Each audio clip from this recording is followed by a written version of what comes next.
Welcome back to Curse, Code, and Crown, a live play Dungeons & Dragons 5th edition podcast featuring a fully original world and campaign. I am the wizard Cronox, observer of time. Curse, Code, and Crown features our regular voiceover artists and improvisers, Laura Elizabeth as the Orc Count Eta and Princess Gwendolyn, Tyler Hewitt as Makka Deathcap, and Ryan LaPlante as Duncan Danno, alongside our dungeon master, the incredible Tom McGee. So get ready for an adventure including thrills, chills, and hope for a brighter tomorrow. It's time for Curse, Code, and Crown!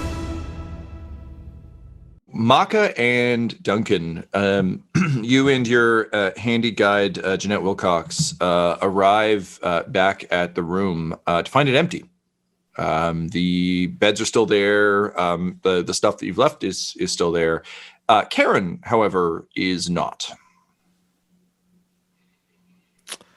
Okay, Duncan would like to do a quick search of the room to see if Karen left anything or if there's anything that could give us a hint, like a pamphlet for an event or something. I mean, nailed it in one there, dude. Go ahead and roll an investigation, please. That's a nat 20. Excellent. Duncan, you're... I think having patrolled kind of the bad parts of town a bunch, and also having hung out in your earlier days when you were Gwendolyn's kind of early ward in Fancy Rich People Town, you're very accustomed to scents, and you can smell on the air the scent that invaded the dining hall when Jaden showed up to give his campaign speech. And as you cast around, sure enough, you find a note from Karen, it would seem, that just says, hey, went to a president event, gonna be super fun. You guys should come. LOL. Okay, love you. Bye. And then there's just Y's all the way down the page. And then on the other side of the page until there's an exclamation mark. And she signs her name Karen. Somehow she fit a heart in there. I don't know where, but it's there and it's annoying. It's the A. I guess. Yeah. I thought I was going to sneeze, but then I didn't. Okay, so Duncan is... Use it. Duncan also wants to sneeze. Duncan is furious. And he's like, we need to go to a presidential event so I can take that damn Karen back to this room. I will tie her up. And then he looks to Jeanette and he's like, this does not make a precedent over the status of individuals or spirits trapped inside armor. It'll be important when the princess is back, but I get to tie up Karen.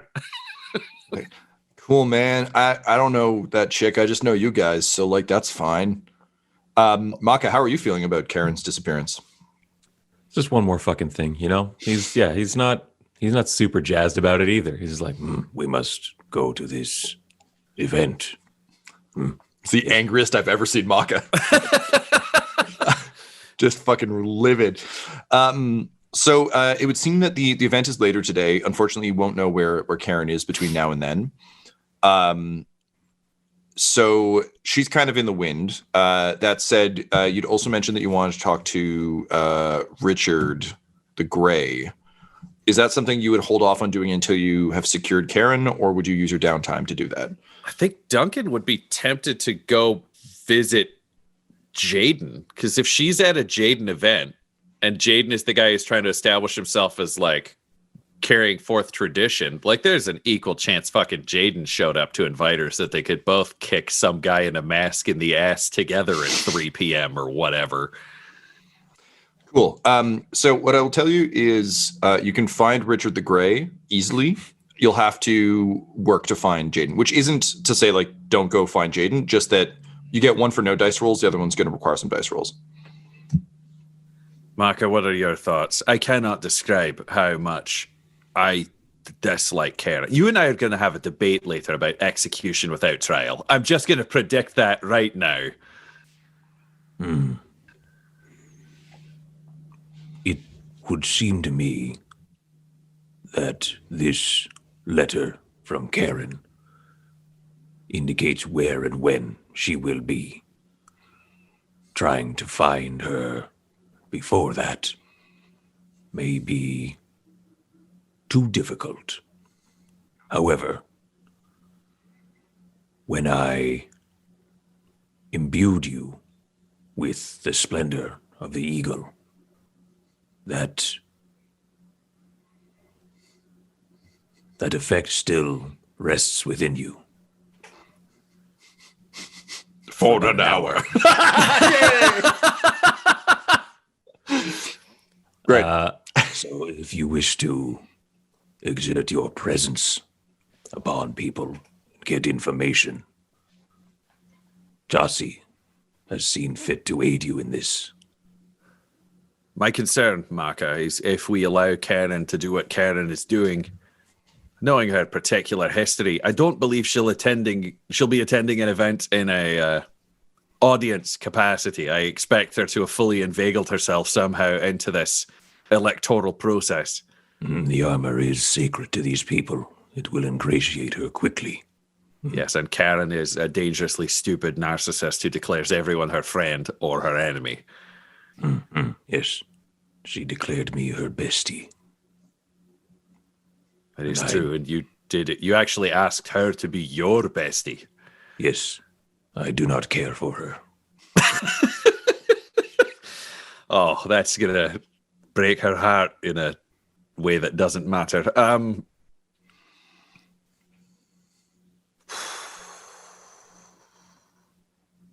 No, the princess's body is at risk. That's my priority. I need the princess back for Orville, and we don't know what's going on with this armor. So I got to find this damn princess. To the armor! He just yells, putting his pants back on. He'll stay shirtless, but he'll cape and gear, but he'll put his pants back on. Gotta keep those guns out. Yeah, I understand. His work pants. Great. So with that in mind, I think, given that you've got the Splendor of the Eagle going, I suspect this will be more of a persuasion type of check than a proper investigation. And this will just be like basically playing the game of chain of interns, where you're just going to try and like persuade your way up until someone is like, oh, he's over there. Because the problem with finding Jaden is because he has all these events, he's like kind of in the wind as well. But if you can kind of talk your way up the chain, someone will absolutely know where he is. You'll just have to convince them to let you do that. So to be as effective as possible, I think there's almost a mini montage of Duncan removing his hat. He's shirtless now. He finds wraparound sunglasses and puts them on. He finds a rarely big pair of wraparound sunglasses and puts them on Makka. Like they both get the weird nose white like sunscreen shit and put it on, just so he gets puka shell necklaces for both of them. Like they are fucking suns out, guns out, ready to join the crowd. So he's gonna be he'll have switched his pants to a Speedo, and it'll have like two arrows pointing towards the crotch. Then one says the myth and the other says the legend. And he's just ready to like bro. So he's still got his cape and he's still got all his combat gear, but he's down to Speedo. What kind of bathing suit would they get for Makka, Tyler, do you think? Makka would be fine not wearing anything, but if they had to get him something for his big body, big round body, I think it's like 1920s swimming trunks, like just like over like over the shoulder thing with just like a low cut neck. Also, Makka doesn't have a nose, so the glasses just kind of slide off his face a lot. So now they're sitting on top of his head. Yeah, we had to get you a headband so they could rest on top of your head and stay. Yeah. And what does it say anything on your bathing suit? What do you feel like could be the Sprangbrekh slogan that would speak to Makka? I think because it's a article that's out of vogue, right? It is like the old timey swimming trunks. It does say something like so something like "Join me for a jaunt, won't you?" or something like that. Incidentally, it's like on the butt of it. That is 100%. Something you can read, Ryan, because it's written in Old Dwarvish, and it's like, there you go. That's the one you know how to speak. Join me for a jaunt. The horniest thing from 1930s. Beautiful. Now it's time for us to set out to like some sort of Miley Cyrus party in the USA blaring montage of talking to interns. Amazing. So, Ryan, I'm going to need you to roll me persuasion check, please. You can use advantage from your glory of the or the aspect of the evil. Of the evil? Jesus Christ, eagle. I grow horns and my eyes Yeah. glow. Hi, And I'm like, I'm a Sararak. Would you like to spend some time in my tomb? take me to the orgy room. They're like, oh, this guy fucks. And Makka, if you could please roll me an athletics check. 23 for persuasion. Fair enough.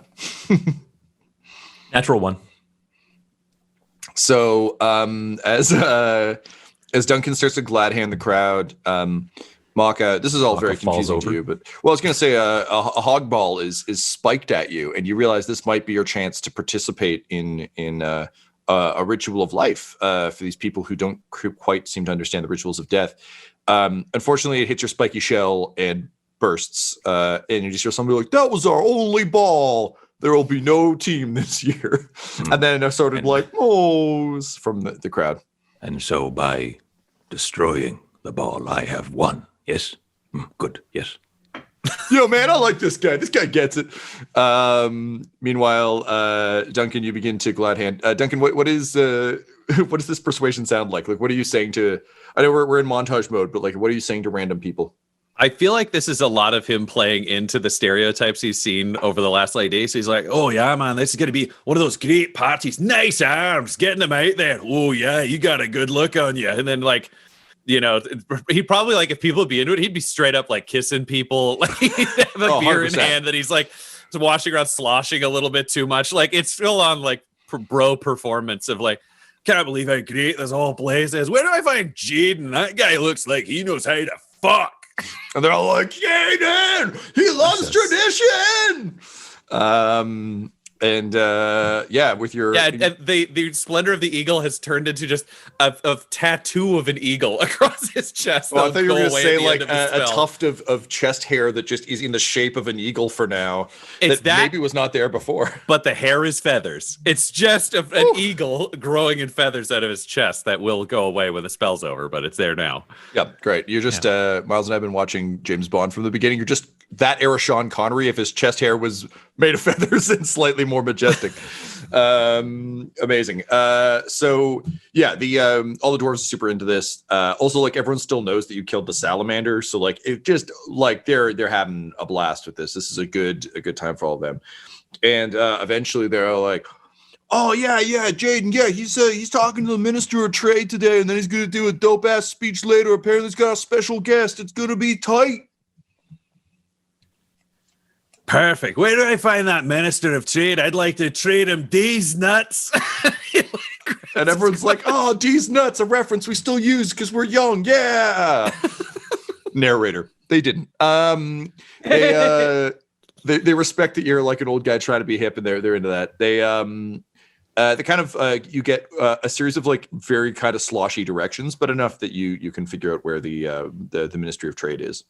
I cannot convey to you how still Makka is standing amidst all this like rocking and like dancing and partying. It's just a good foot and a half above the crowd of dwarves. It's just a total just stoically standing there. Imagine it's a bit like the BoJack credits where it's just you completely still as things happen around you in like fast motion. It's just Makka waiting for us to go to the next place. Yeah. Amazing. Meanwhile, down below all of this, Ita, you're on the slaughter floor, Dagwood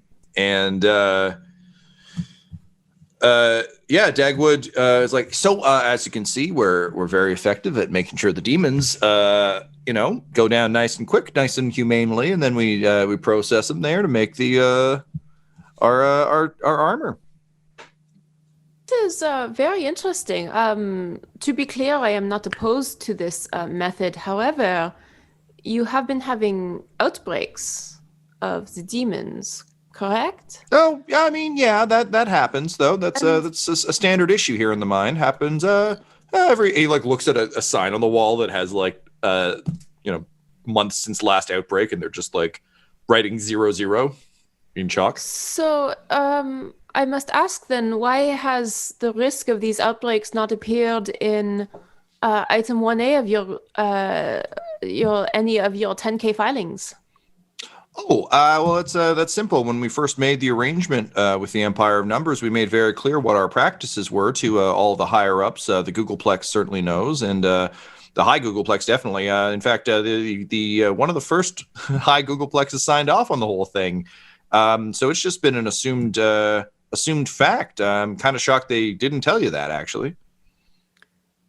One should never assume that people know these things. This is well, you are gross misconduct. Do you? I'm sorry, this is a rude question, but do you have your doctorate yet? I do not. I do not require one to carry out this. Well, it sounds like you kind of do. You seem to be a bit behind on the ball here. We've been having these outbreaks forever. They are a standard. They're breakage. We account for them in all of our reporting. It's just an assumed fact. No, it is assumed. This is why you are not accounting for it. This is what I am telling you. Okay, well, listen, what irregularities specifically have you seen? I mean, you took a look at our records. Surely you must have found something of use. There are just irregularities. Okay, well, look, it's got nothing to do with the demons. I got to tell you that right now. Our demon knights are very effective. We've been having more elections than usual because the graying's happening a bit faster, but our output's still high, and we're still doing the job. So I don't really see what the problem here is. Seems more like you got something to prove than we've got a problem here.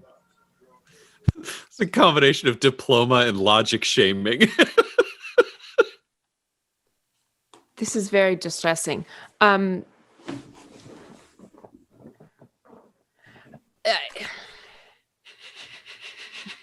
just like, it's kind of like, okay, fine. Clearly, I need more information. Laura, can you roll an insight check, please? Fucking hell, man. Goddamn, 10. You are now starting to doubt yourself. He's unfortunately hit a couple of sore spots for you, but also you are starting to worry, if we're just dealing with purely mathematically, that you've actually been handed the wrong figures in the first place. You don't have all the information. It would seem the Empire has a lot more information than you do, and neglected to tell you. So suddenly the question is there still could be an issue here with the mines. There could also be an issue with what the Empire is dealing with, because you've basically been dealt the wrong hand. It's very hard to work with what you've been given. But it is concerning. Mm-hmm. Well, Mr. Smithsonian, I have to admit, I do not have the proper tools in order to perform my function effectively. Sounds like that's more of a problem for the Empire than for us. Is this going to affect our trade relationship at all? I do not believe so. However, to be honest, my official work here is concluded. Well, that's great. I hope you enjoyed the tour. Would you like to see any more? I can show you the bonding rooms. I would like to see everything, the armory. Because, to be honest, now this is just a fascinating for me to learn. Well, good. All right. Well, certainly happy to help. Here, hop in the cart, and we'll take you a bit deeper in. And yeah, I honestly, like Ida's mind, she's like, well, frustrating, and now fuck it, I'm on vacation. I'm gonna learn. And thus, truly, it became for Ida, Sprangbrekh. So the cart takes you further down into the mines. Meanwhile, the Ministry of Trade is a very grand building. It's up near that entrance we talked about that was inaccessible due to the salamander, sort of the big main entrance. And it definitely feels closer to like a tourist wing. Like it's the entire area is definitely more made up. You can also tell that from the side you approach, it's kind of got like a roughly shaped sort of essentially like massive wall. Once you pass through, everything is beautifully crafted and clearly a lot more stone shaping work was done. But it definitely feels. I don't know if anyone here's been to West Edmonton Mall, but like it's a really strange tourist place. It feels a little bit like Universal or Disney or any of those places, but if you stuffed it in a mall, which doesn't really make sense, and that's kind of what we're dealing with here. It's very overdone. But the Ministry of Trade is there. Approaching the building, you can see that there is a crowd of dwarves outside, kind of whispering to themselves. You hear a couple of them being like, "Oh, I heard President Nagata is graying much faster than we expected. Jaden could be our president by the end of the day or maybe tomorrow. Like, I hear that guy fucks. We should like get to know that guy." So there's kind of a crowd assembled of hangers-on around the door, and there are a couple of demon knights guarding it. It is brighter out here because the big sort of central entrance is closed, but it's much closer to the surface, and there's actually grates. There's like gaps that have been placed that have kind of beams of light coming in. So everyone's wearing thick glasses up here. But yes, it would seem that Jaden is beyond the fence. Duncan, what do you do? He'd try to get as close as possible and just see if he can see Karen. Because Jaden is a vague interest. Karen is priority. Understood. Can you roll me a perception check, please?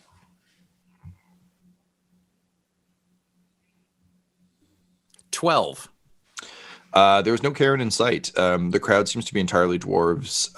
You get the sense, you get a sinking feeling, actually, looking at this, that if she isn't with the hangers-on, then she must be more involved in this. It's literally just your fears being confirmed, right? Like, one thing if she just went to like go see the thing, another thing if Jaden has actually picked her up.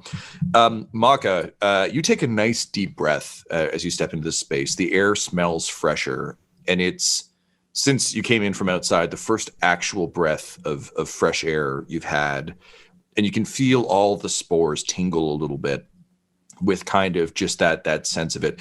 You're becoming better and better at what I would argue are like almost like scuba expeditions or like diving bell things away from kind of the cluster proper. But it's still so nice to get kind of just a whiff of that, particularly without glasses falling off your face. So I'm going to give you 1 point of inspiration for being slightly, just being able to reconnect a little bit with the outdoors. I think there's also something really interesting about the dynamic between Duncan and Makka, where Makka is kind of like, I'm going to follow along for this, whereas Duncan is like furious and full of purpose, but also distracted and depressed and afraid. Whereas for Makka, it's like, you know, if Gwendolyn's gone, she's gone. The gray is a concern, but this other situation is less so. Mm-hmm. So you gain some benefit from being in a better mindset. So Duncan would have. Is Jeanette still with us? Because he'd be battling to have brought Jeanette along because he needs Jeanette to look at the suit.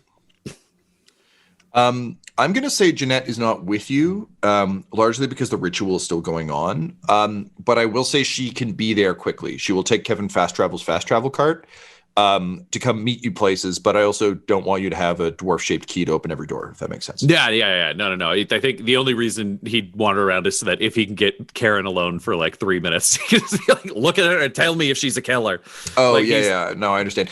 I will say in general, based on your roles and the variety of weird tricks you played, Jeanette is like on side now and also curious. It's, you know, she's excited to examine the armor and is on side. So it's not like you have to fight for her attention. She's just doing her job.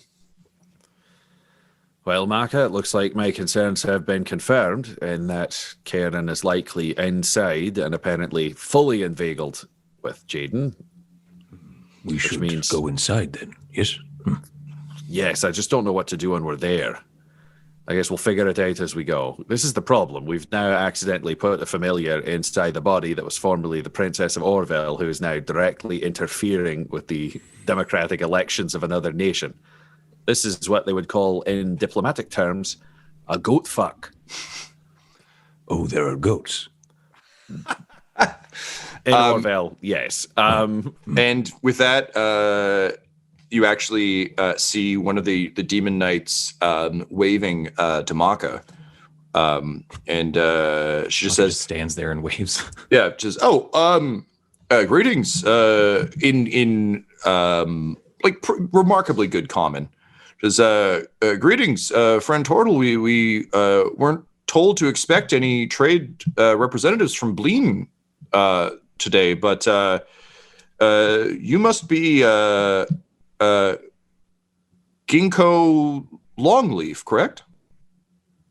Makka, are you capable of lying and pretending to be Ginkgo Longleaf? Why would I pretend to be someone I am not? Sorry, we can't hear you over the crowd. I'm sure your conversation is important to this, but we can't hear you. Because that would get us inside right now. I should then assume the role of this ginkgo. Yes. That would be great. Yes. Similar to when we were witches then. Yes. Exactly that. In the museum. Good. Yes. I am the turtle of which you speak. I say over the din of the crowd. Great. They're like, oh, good. You must have come in the side entrance because you're clearly festooned in Sprangbrekh wear. But yes, come on in. I'm sure the minister will be very happy to see you. It's been a while since we've seen someone from Bleen. We're getting a little bit worried. Move aside, rabble, and they kind of push hangers on away and kind of wave you through. Meanwhile, downstairs, further downstairs, in fact, Gwendolyn, you find yourself in a discarded gauntlet that is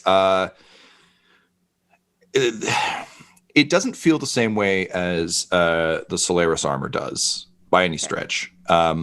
It instead feels a bit more like the sensation you had when you were being anchored by various pieces. So weirdly, the best way to think of this is less, currently at least, I possess the glove and I can skitter around, and more like your soul is tethered to the glove, but kind of drifting. So you have moments of pure sync where you're able to move the hand, and then you also have moments where it's almost like you can feel yourself shoulder rolling out of it, being like, shit, but like a balloon that's been tied down. Whenever you drift, you kind of bounce back into it. Gotcha. As your body, or as your essence tries to make sense of this, you get the sense that this glove is likely damaged, and that might be why it's not absorbing it. Then again, you also haven't been privy to any of these Emulium conversations, so this is all new. But yes, you find yourself in a massive chamber. Again, big, spooky fucking demon encased in crystal. And around, you see people wearing double sets of sunglasses, wearing the equivalent of lab coat style things. There are definitely demon knights stationed in a big ring around the chamber, a little bit like in Last Jedi, how there's just all the throne guard in a big fucking circle in case any shit goes down. But definitely a strong kind of science vibe, if that makes any sense. Mm-hmm. It seems to be, aside from poking the crystal to change color, seems to be a kind of a pretty passive state down here. There's no sense of urgency. There's no sense of pomp or circumstance. It's a little bit like a water treatment facility where just people are just going around doing their jobs. Yeah. Deep underground. But you just had a bit of an ordeal, falling through several floors of this and bouncing off a bunch of stuff. What's going on for Gwendolyn right now? I think it's if she is in a glove, if she has been able to, be tethered to something even temporarily, she's like, okay, it's I can get into my armor. It's possible. It's possible to get back.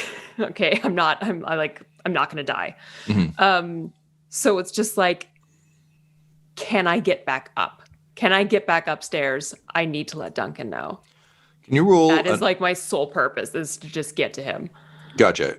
Can you roll an Arcana check, please? Sure. Let me pull up a second. I just have to open up Gwendolyn's sheet. Totally fair. Because I didn't do that today. There we are. Sorry, you said Arcana? Yeah, I'd say Arcana, unless, and forgive me because it has been a hot second since we dealt with Gwendolyn's stats, unless there's something else we've been using for kind of her, I think we've always used Arcana for this, but unless there's something else we've been using for kind of her interacting with armor and how that plays. Yeah, I mean, it does make the most sense. Great. I'd like to say religion, but that's just not realistic for her. I'd like to pick my best stat. And use that one. 12. 12. Okay. So you begin to test the limits of kind of the glove, but also that feeling you have when you leave your armor. And the main difference being that with the armor, you always felt very much tethered back to it. So you could like ghost out, even aside from the time you're forced out, but like ghost out, pop back in. And particularly with kind of your upgraded abilities to do that. With the glove, you can feel that. You can feel kind of the drift. The main difference is it's a little bit like untethering in 0G. You can let go of the glove and you can kind of feel what that, like you have that kind of hot second of like, I'm holding on, I let go, I'm holding on. As you let go, you begin to drift. And it's not like you can just like pop back in. So basically what you realized is you can move, but you'll need things to move too. Now, from the kind of weird perspective point you've got, you've bounced off a bunch of armor on the way down. Mm-hmm. You know that the armor that you were encased in was made here or somewhere like here. And you see a bunch of people wearing this armor around you. The question is, how desperate are you to get out of here? Like, is it hella desperate? I'm hella desperate. And if I'm seeing people wearing armor, I don't know that they're soul bound to the armor that they're wearing. So if I can just hop onto someone's armor, that would be fucking great. All right. Go ahead and roll. I think we'll say this is an athletics check or an acrobatics. I'm a big fan of, I think, for all these weird metaphysical things being like, if your brain would conceive of it as leaping, then use your leaping stats. Yeah. They're all the same anyways. Let's make it acrobatics. Sure. 14. 14. Okay. So something I just want to note before you leap is that for a moment you had safety and security, and even though it was all kind of hell, something that felt very solid. And I think just a subtle shift I want to draw attention to, possibly caused by your second death, is that Gwendolyn, similar to the one who leapt to her death recently in an attempt to kill a monster, you're abandoning safety and security for action and progress, which I think is an important distinction for someone who has lived a life of like general comfort and security to now just be like, no, fuck it. I got to make sure even if I can't get my armor, I need Duncan to know so he can do something about it, is an important shift. And it's with that kind of straightforward intent that you leap. And for a moment, you're weightless again, as you were after being stomped as the koi and dropping through the floors. And then you hit the first set of armor, and it is like the shearing of violin strings. It's just an awful discordant sound that echoes kind of through your very body as the demon knight kind of shudders and twitches. And can you roll me a perception check, please, at disadvantage? Yeah, disadvantage. Yay.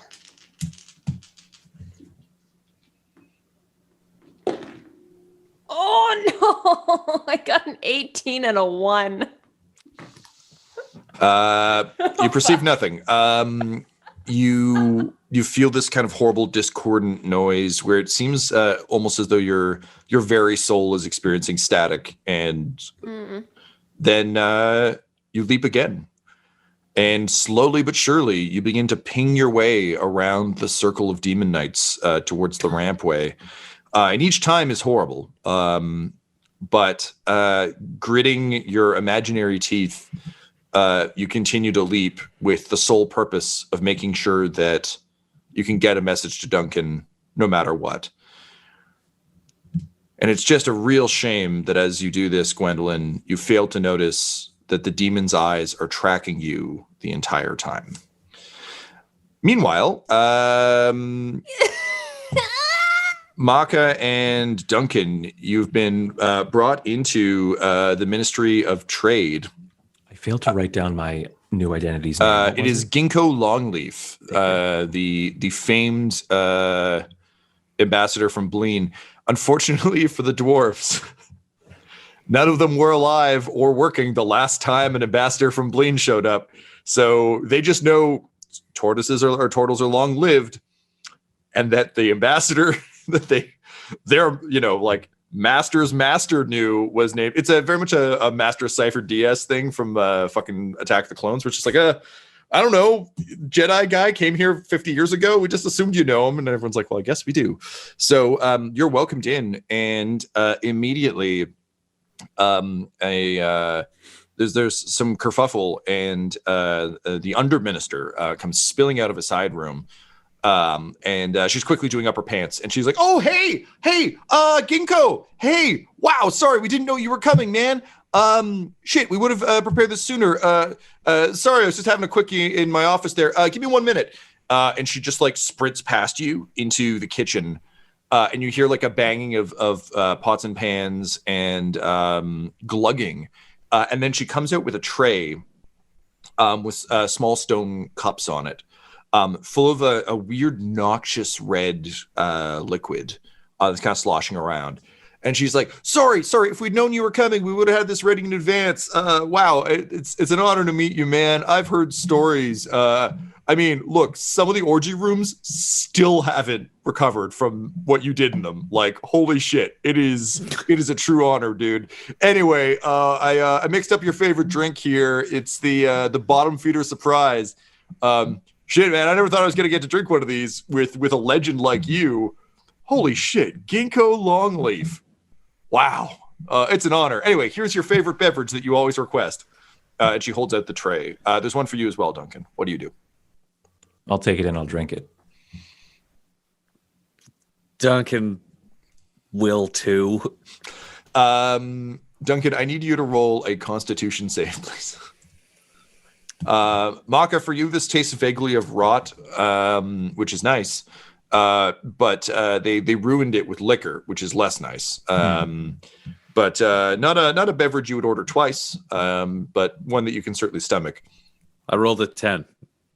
Duncan, you throw it back and immediately throw it up. It is a sludge. You felt like something crunch when you like gagged. Like it's all in all gross. So you kind of like throw it up in a corner. The underminister is like, oh shit, yeah. This stuff packs a kick. And then she swigs hers and then also throws it up in a corner. And she's like, oh, turtles, am I right? Anyway, welcome. So what can we do for the Empire of Bleen? Or the Bleen Consortium, rather, I should say. Sorry, I get it mixed up sometimes. I've been drinking since morning. I am Ginkgo Longleaf, and this is my travel companion,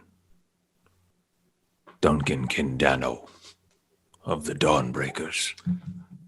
Cool. Is that like a trading company? No, he is a knight, oath sworn to protect his people and his princess. Oh, well, all right. That's kind of heavy, but that's all right. Well, cool. It's nice to meet you, Duncan. Welcome. In addition to our usual business, Duncan, in exchange for protecting me on the dangerous roads between here and Bleen, has also enlisted my services to find the armor of his people that has made its way here. The armor of Solaris. All right, so you guys want some armor? Cool. Yeah, we can do that. We got lots of armor. This armor is possessed by a familiar going by the name of Karen. Okay, that's pretty weird and specific. We have reason to believe she is already here. Oh, okay. Well, look, we'll go check with the minister. She's in a meeting right now with that he's one of those guys who's running for president. Do you know about that? Jaden, yeah. She's with Jaden right now. No, they're having a good chat. He's trying to secure some early support from the Ministry of Trade. Honestly, I like his ideas a lot. They're traditional, which I like. It's easier because I already know it, you know? Is he looking for support from the nation of Glean? Oh, absolutely. Are you kidding? That'd be a huge for feather him then. Oh, Yes. damn, that's a pretty good idea. Wow, I wonder if he'll make me under president. That'd be dope. All right, yeah, cool. Come on up. I'll just let the minister know you're here. And with that, she kind of sprints up the stairs to let the minister know you're here. Is there anything you want to do in preparation before you go to meet the minister? How many people are here besides Duncan and myself? No one in this hallway, this sort of entry hallway. There are people working in the offices, but they're not like out here with you. Then Makka will turn to Duncan and just say, Do you have any plans or ideas for how to proceed? I do not know the function of this ginkgo longleaf. If Karen is here, ideally we need to separate Karen and Karen and Jaden. If you could get a meeting alone with the minister and Jaden, then I could get a chance to talk to Karen and convince her that Jeanette can do exciting things for her body, maybe decorate it more, get her an even bigger, sexier one. I don't know what she'd be into, but we just need to convince her to go see Jeanette. I will do my best. Thank you, Sire Turtle. I know this is a stretch for you, and I appreciate the efforts you're putting forward. You're a true friend. This is unfamiliar to me, obscuring the truth from people. Yes. Here's where I can give you some advice, because I'm actually more fitted to this kind of role. Don't make any big promises on behalf of your nation that Bleen will have to keep. Yes, I will remember this. Thank you. Excellent. Good, Duncan. And with that, the underminister comes running back down and says, okay, they're ready for you. Come on up. And with that, the two of you are led further upward into the ministry. In the mines, Ita, you are on vacation. It's Sprangbrekh, baby! But still eating away at your mind is the frustration and confusion around why you were sent here, why you didn't have the proper information, what the fuck is going on. As much as you want to leave that behind, in your very nature, it's that. Also, you cannot unhear the dig about not having your doctorate yet. That is... Like, I'm 22, man. Like, admittedly, that's like a gray beard for these folks. So, like, you can cut him a bit of slack. You're someone's grandma in his culture. But yes, it is indeed frustrating. That said, as you're touring the facilities, you are seeing like signs of battle. You can see wounded demon knights being treated. In a weird way, this kind of syncs up with what you know about other mines, except rather than just like shaft collapsing, it's fucking demons. yeah. But again, it just doesn't quite gel with why there would be interference. The thing that is still eating at you that you identified earlier is the speeding up of the gray seems to be the one piece that doesn't quite fit. Yeah. And also based on your conversations, and unfortunately, as players at the table, your dice rolls, they seem to be on the level about everything. No one's lying to you about anything. But they also don't, as Makka has pointed out, seem to have any real concern, care, or thought around the graying process, which might just be a gap in their understanding that's just so familiar to them they've never bothered to question it. But with that in mind, Ita, you're technically on vacation now. You do know you'll need to report back. What What do you think you're now like? What have you shifted into in this kind of phase of your investigation? Is it like the cop who has to turn in their gun and their badge and now it's personal, or is it just kind of fuck it, I'm gonna eat shit when I go back? No, it's more of like I'm really pissed at my superiors for like giving me a job that like I couldn't possibly complete at all. What is your relationship been to your superiors in the Empire thus far? I mean, I've kind of been focused on like much more theoretical stuff, and this has kind of been like, well, this is part of the job. This is what's gonna kind of allow me to do the more fun stuff. So it's just like, I think I'm known as like being fairly smart and competent, but it's I suppose a professional distance. Yeah, I kind of like the idea based on who you are, your name, and kind of how you've been using your abilities, that you definitely live in like the hard academic strain where it's like, yeah, sure, I'll TA if I have to, but I don't really want to. Like, that's not like you. If we're talking in purely like university or college terms, like you want to become a doctor to do the thing you're already doing, not to teach other people how to do the thing you're doing. Does that track? Yeah. Yep. So I'd say that's caused like not a huge amount of friction, but like a minor amount of friction with some of the other Empire, particularly because as a full-fledged civilization, and kind of member of the global scene, there's been some frustration, I think, from people who play the game a bit looser. It's a little bit like being like a politician with hard morals, where like other politicians get mad at you because they're like, no, that's not what this is. So yeah, frustration for sure. But also being set up to fail wouldn't be outside of what you would expect. You'd hoped it wouldn't be that way. Yeah, it's still surprising, but it's like it was not outside. It's not outside the realm of possibility when I reflect. But also, the strongest, pettiest act of sabotage you've seen so far. You've heard of it happening to other people, but to realize that you're on the receiving end of it is rough. Yeah. Okay, cool. So, mad at your superiors, trying to ascertain anything else you can about the Empire's relationship to the Down Under, and questions about the Grey. Would that be fair? Oh yeah, that's 100%. Cool. So the next place you're brought to. I also, to be clear, will not say no to a shot if it's offered. Would you ask for one, or would you wait for it to be offered? I'm just saying, if it's offered. I feel like you're in a weird Mexican standoff now, where like you've been so against it till now. Dagwood feels like it would be inappropriate to offer. It's like when someone's like, would you like tea or coffee? And you're like, no, I'm good. And then 2 minutes later, you're like, oh, I really do want coffee, but I can't ask now. I said no.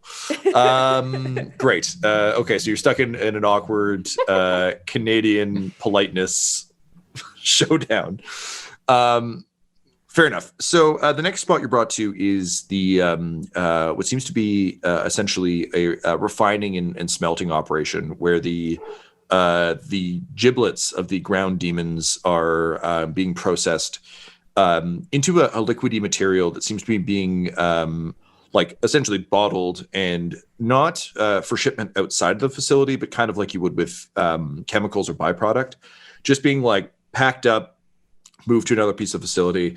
And Dagwood is explaining that, demonic essence carries with it a number of advantages that just aren't really available on this plane so much. So by bringing that in, the armor is able to properly sync with the user's Azul, and thus make like proper soul bonded people. And explains, and this is a tradition that's been going on for as long as any of us can remember. Certainly since the before the time of the Necrotis and that whole kerfuffle, but ultimately, it's proven useful here for the mines as well. And not everyone we sell armor to understands the soul bonding process the way that we do. That's one of our little trade secrets. But it still proves to be better armor for most. Even passive application of Azul to a set of armor is certainly better than none. As you can see, we spared no expense. So, if I wanted to, I could soul bond to a piece of armor? To some extent, you could certainly. It would react better to you if you were wearing it. People who aren't soul bonded still think of it this way. It would be a little bit like having shoes that were built specifically for your feet. Every suit of armor feels like it was built for you, because in a way it is. It adapts to you. So, well, it is a living extension of our demon knights. For you, it would just feel perfectly tailored every time, no matter the size, shape, or fit. And so everyone here has their own armor? Oh, no. Sorry, I should have been clearer about that. No, we have a variety of people with a variety of roles down here. We have our sort of administrative wing, people who are good with the thinking and the talking, like myself. We have the stone shapers, whose jobs are to help maintain the mines and Sprangbrekh itself. And then we have the demon knights, those who have bonded to soul armor. But no, it's far too expensive to just give to anyone. You have to have proven that you're worthy of it before the bonding ritual can commence. And how would one prove this? We have a variety of training sites. We make anyone who wishes to do this. From youth, admittedly, we're fairly short-lived up here, so it's pretty easy to just say, I want to do that in a couple years. And that's kind of what you get to do for a few years more, and then you're done. So anyone who shows particular fortitude, bravery, cunning, all the things you look for in a warrior, they're the ones who we recruit. And if not, you often end up in the legislative wing, like me, or bartending. A lot of bartenders in Sprangbrekh. Your society is most confusing. What is your purpose in life? Live fast, die young, baby.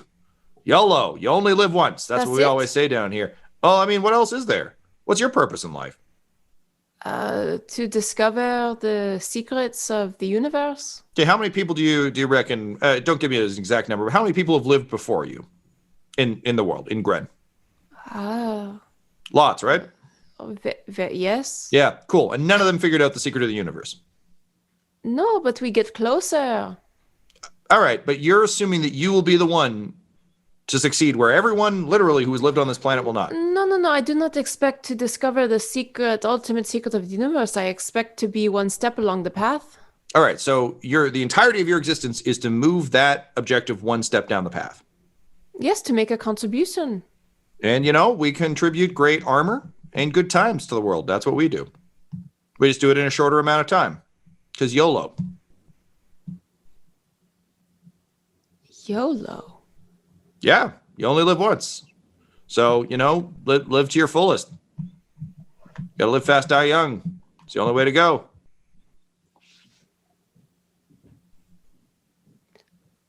I have to say, Ida's like, I still don't understand it. It's very confusing. Ida is correct. It is not a sound philosophy, but it is what they live by. It's not at all.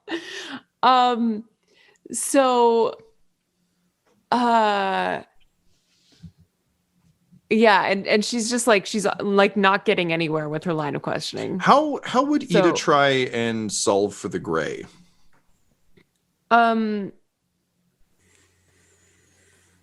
I mean, she wants to know if there's any connection between the functions that people perform in the gray, or if it's just random, how quickly people turn, if there's any are people in administration going gray less quickly? It would seem everyone turns at about the same rate.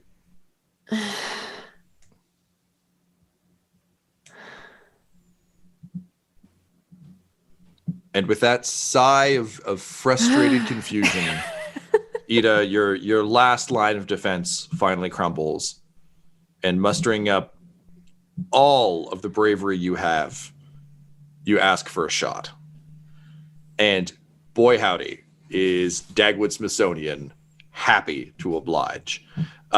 He punches the side of the cart. It falls open to reveal like a little like party alcove. He just pours you a drink, hands it to you, lifts it to sort of up and cheers and says, YOLO? And I just say, perhaps if I embrace the philosophy of YOLO, I will begin to understand what is happening here. And I cheers. And he goes, fuck yeah. And the two of you take a shot as you pass through the smelting operation into the armory, which incidentally is where a certain disembodied princess is slowly making her way.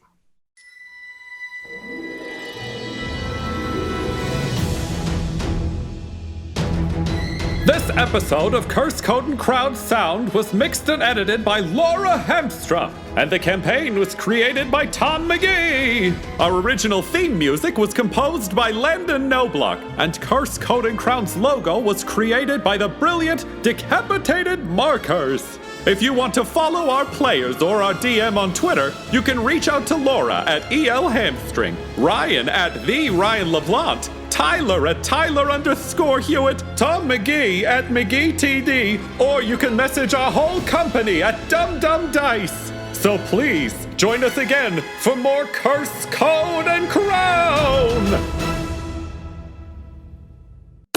Dum-Dums and Dice has to give a special thank you to the supreme beings of our Patreon at this time: Christian Menicola, Long, the Half-Blind Prophet, James Cuellar, Charles Grams, Christopher Little, Sue One, George Dolby, One True Artistry, Orion Birchfield, Lord of Bradovic, Noel Lewis, Scott Garland, Anthony Griffin, Chet Awesome Laser, Jordan Neesmith, Benjamin V, Gavin and Abby McDonald, Taryn Hefner, and Jill and Noel LaPlante. If you want your name to be added to this list, you can join our Patreon too at patreon.com/dumdumdice. Thanks to them, and a little bit of thanks to you.